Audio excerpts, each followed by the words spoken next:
Imagine waking up tomorrow and everyone you know is gone. Your family, your friends, every person you've ever spoken to, gone. No phone, no shelter, no food, just you, alone, in the dark. Now, imagine that's not a nightmare. That's a punishment. 100,000 years ago, the worst thing that could happen to a human being wasn't being attacked by a predator. It was being rejected by the people around you. Because being alone wasn't just lonely, it was a death sentence. Ancient humans lived in groups of 25 to 50 people. That group was everything.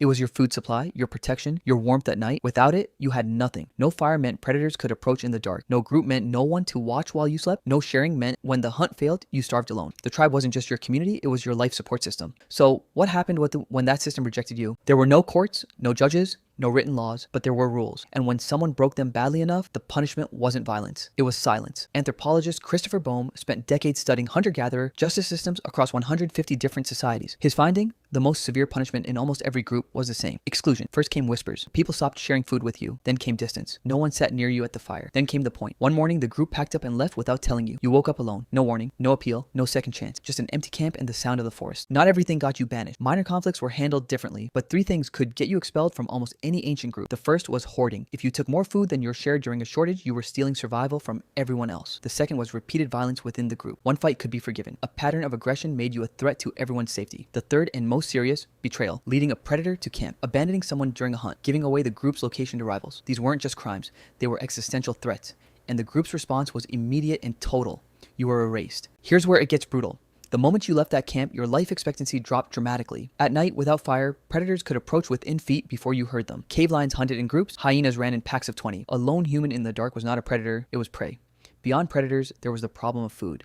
Hunter-gatherer survival depended on shared knowledge built over years. Who knew where the water source moved in dry season? Who remembered which berries were safe after rainfall? Who knew the pattern of the animal migrations? That knowledge lived in the group. Alone, you had none of it. Studies of modern hunter-gatherer groups show that solo survival beyond a few weeks was almost unheard of. The forest didn't care how strong you were. It cared whether you had people. But here's what nobody talks about. Some of them made it back. Anthropologists studying the Kungsan people of the Kalahari documented cases where banished individuals survived alone for weeks, sometimes months. How? They didn't fight the forest, they followed it. They moved toward other groups, distant tribes, rival camps, and they arrived with nothing. No weapons, no food, hands empty, head down. In hunter-gatherer culture, this posture had a specific meaning. I am not a threat, I need help, I offer myself. Sometimes they were killed. Sometimes they were absorbed into the new group, given the lowest status, doing the hardest work, eating last, but alive. And occasionally, after years of exile, they returned to their original group, changed, quieter, more careful. The group accepted them back not out of forgiveness, out of practicality. A living person with skills was more valuable than making a point. Here's what banishment really was. It wasn't meant to kill you, it was meant to break you, to take the most social creature on earth and force it to experience the one thing it was never built to survive, solitude. Christopher Boehm found that in most cases, the threat of banishment was enough.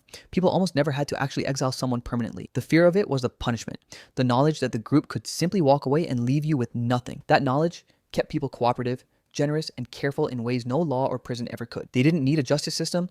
They had something more powerful, the need to belong. Today we call it different things. Getting fired, canceled, ghosted, unfollowed.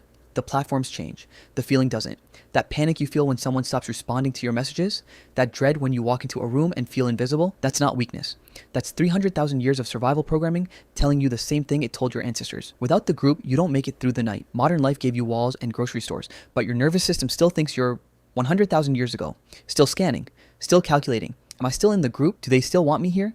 The most sophisticated social anxiety you've ever felt was built in a cave, and it kept your entire bloodline alive. The most terrifying punishment ancient humans could imagine wasn't death. It was being left behind by the people who knew your name. Some things don't change.